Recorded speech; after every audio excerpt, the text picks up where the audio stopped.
ವೈದ್ಯಕೀಯ ವಿಜ್ಞಾನ ಸಂಸ್ಥೆ ಸೂಪರ್ ಸ್ಪೆಷಾಲಿಟಿ ಆಸ್ಪತ್ರೆ ಲೋಕಾರ್ಪಣೆ. ಬಡವರು, ದುರ್ಬಲ ವರ್ಗದವರು ಶೈಕ್ಷಣಿಕ, ಆರ್ಥಿಕ, ಸಾಮಾಜಿಕವಾಗಿ ಸಬಲಗೊಂಡು ಮುಖ್ಯವಾಹಿನಿಗೆ ಬಂದಾಗ ಅಸಮಾನತೆ ತೊಡೆದುಹಾಕಲು ಸಾಧ್ಯವಿದೆ. ವರ್ಗದಲ್ಲಿ ಶಕ್ತಿ ತುಂಬುವ ಸಲುವಾಗಿ ಸರ್ಕಾರ ಗ್ಯಾರಂಟಿಯಂತಹ ಜನಪರ ಯೋಜನೆಗಳನ್ನು ಜಾರಿಗೊಳಿಸಲಾಗಿದೆ. ಬಡವರಿಗೆ ಅತ್ಯುತ್ತಮವಾದ ಆರೋಗ್ಯ ಸೇವೆ ಒದಗಿಸುವುದು ಸರ್ಕಾರದ ಜವಾಬ್ದಾರಿ ಹಾಗೂ ಆದ್ಯ ಕರ್ತವ್ಯವಾಗಿದೆ ಎಂದು ಮುಖ್ಯಮಂತ್ರಿ ಸಿದ್ದರಾಮಯ್ಯ ಹೇಳಿದ್ದಾರೆ.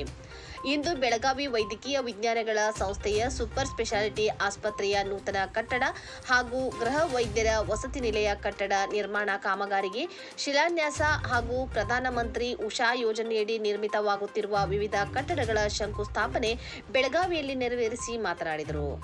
ಬಡವರ ಮಕ್ಕಳು ವೈದ್ಯರಾಗಬೇಕೆಂಬ ಉದ್ದೇಶದಿಂದ 22 ಜಿಲ್ಲೆಗಳಲ್ಲಿ ನೂತನ ಸರ್ಕಾರಿ ಆಸ್ಪತ್ರೆಗಳನ್ನು ಪ್ರಾರಂಭಿಸಲಾಗಿದೆ. ಬೆಳಗಾವಿ ಸೂಪರ್ ಸ್ಪೆಷಾಲಿಟಿ ಆಸ್ಪತ್ರೆಗೆ ಹಂತ ಹಂತವಾಗಿ ವೈದ್ಯರ ಅವಶ್ಯಕತೆ ಪೂರೈಸಲಾಗುವುದು. ಬೆಳಗಾವಿಗೆ 100 ಎಲೆಕ್ಟ್ರಿಕ್ ಬಸ್ಗಳ ಸೌಕರ್ಯ ಒದಗಿಸಲಾಗುವುದು. ಶಕ್ತಿ ಯೋಜನೆಯಿಂದ ಇದುವರೆಗೆ 554 ಕೋಟಿ ಮಹಿಳೆಯರು ಉಚಿತ ಪ್ರಯಾಣದ ಲಾಭ ಪಡೆದುಕೊಂಡಿದ್ದಾರೆ ಎಂದು ಅವರು ತಿಳಿಸಿದರು. ಬಡವರು ಮತ್ತು ಅದಕ್ಕೋಸ್ಕರ ನಾನು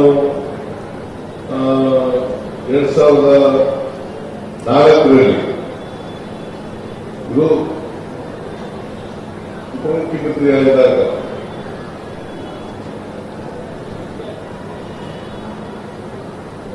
ಆ ಸಂದರ್ಭದಲ್ಲಿ ಘೋಷಣೆ ಮಾಡಿದೆ. ಏನಪ್ಪಾ ಅಂತಂದ್ರೆ, ಪ್ರತಿ ಜಿಲ್ಲೆಯಲ್ಲಿ ಒಂದು ಸರ್ಕಾರಿ ಕಾಲೇಜು ಇರಬೇಕು, ಆಸ್ಪತ್ರೆ ಇರಬೇಕು, ಮತ್ತೆ ಒಂದು ಸೂಪರ್ ಸ್ಪೆಷಾಲಿಟಿ ಆಸ್ಪತ್ರೆ ಇರಬೇಕು. ಸೂಪರ್ ಸ್ಪೆಷಾಲಿಟಿ ಆಸ್ಪತ್ರೆಗಳು ಕೇಂದ್ರದವರಿಗೆ ಸಿಕ್ಕಿದ್ರೆ ಸಾಲಲ್ಲ, ಅದು ಕೆಳವರ್ಗದ ಜನರಿಗೂ ಕೂಡ ಸಿಗಬೇಕು. ಅದಕ್ಕೋಸ್ಕರ ಇವತ್ತು 22 ಜಿಲ್ಲೆಗಳಲ್ಲಿ ಅಲ್ಲ 22 ಜಿಲ್ಲೆಗಳಲ್ಲಿ ಸರ್ಕಾರಿ ಆಸ್ಪತ್ರೆಗಳನ್ನು ಪ್ರಾರಂಭ ಮಾಡಿದ್ದೇವೆ. ಯಾಕಪ್ಪ ಅಂತಂದ್ರೆ, ಹಳ್ಳಿಗಾಡಿನ ಮಕ್ಕಳು, ಬಡವರ ಮಕ್ಕಳು ಕೂಡ ಅವರು ವೈದ್ಯರಾಗಬೇಕು ಅನ್ನೋ ದೃಷ್ಟಿಯಿಂದ ಅನೇಕ ಜಿಲ್ಲೆಗಳಲ್ಲಿ ಈಗಾಗಲೇ ಕಾಲೇಜುಗಳನ್ನು ಪ್ರಾರಂಭ ಮಾಡಿದ್ದೀವಿ. ಇಲ್ಲೂ ಕೂಡ ಬೆಳಗಾವಿಯಲ್ಲಿ ನಾನು 2017ರಲ್ಲೇ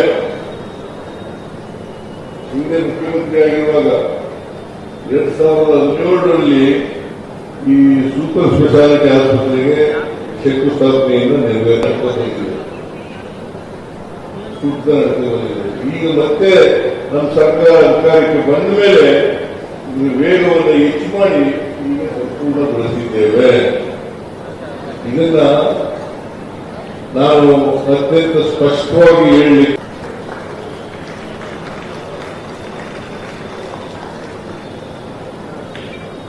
ರಾಜು ಶೇಟ್ ಅವರು, ಆಸಿಫ್ ಶೇಟ್ ಕೆಲವು ಈಗ ಒಂದು ಮನವಿ ಕೊಟ್ಟರು ನನಗೆ, ನಮ್ಮಲ್ಲಿ ಡಾಕ್ಟರ್ಗಳಿಲ್ಲ, ತುಂಬತಕ್ಕಂಥ ಕೆಲಸವನ್ನು ಮಾಡಬೇಕು ಅಂತ ಹೇಳಿ ಹಂತ ಹಂತವಾಗಿ ಡಾಕ್ಟರ್ಗಳನ್ನು ತುಂಬುತ್ತೇವೆ.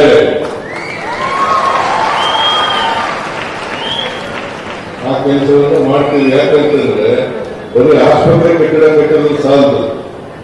ಆಸ್ಪತ್ರೆ ನಾನು ಕೇಳಿದೆ ಅದಕ್ಕೆ ಶಿವಪ್ರಕಾಶ್ ಪಾಟೀಲ್ ಅವರಿಗೆ, ನಮ್ಮಲ್ಲಿ ಡಾಕ್ಟರ್ಗಳ ಕೊರತೆ ಇದೆಯಾ ಅಂತೇಳಿ ಕೇಳಿದಾಗ ಅವರು ಕೆಲವು ಡಾಕ್ಟರ್ಗಳ ಕೊರತೆ ಇದೆ ಅಂತಕ್ಕಂಥ ಮಾತುಗಳನ್ನು ಹೇಳ್ತಾ ಇದ್ದಾರೆ.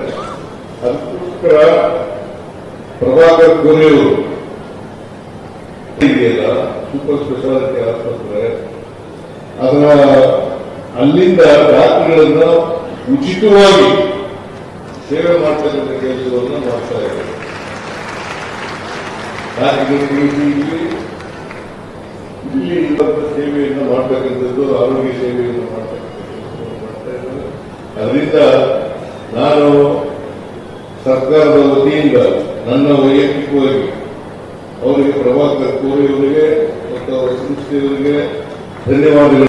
ಬಹುಶಃ ಭಾಗದ ಜನರಿಗೆ ಲಾಭ ಸಿಗ್ತದೆ ಅಂತೇಳಿ ನಾನು ಭಾವಿಸ್ಕೊಂಡಿದ್ದೇನೆ. ಲಾಭವನ್ನು ಎಲ್ಲರೂ ಕೂಡ ಪಡ್ಕೊಳ್ಬೇಕು ಅಂತಕ್ಕಂಥ ಮಾತುಗಳನ್ನು ಹೇಳಿ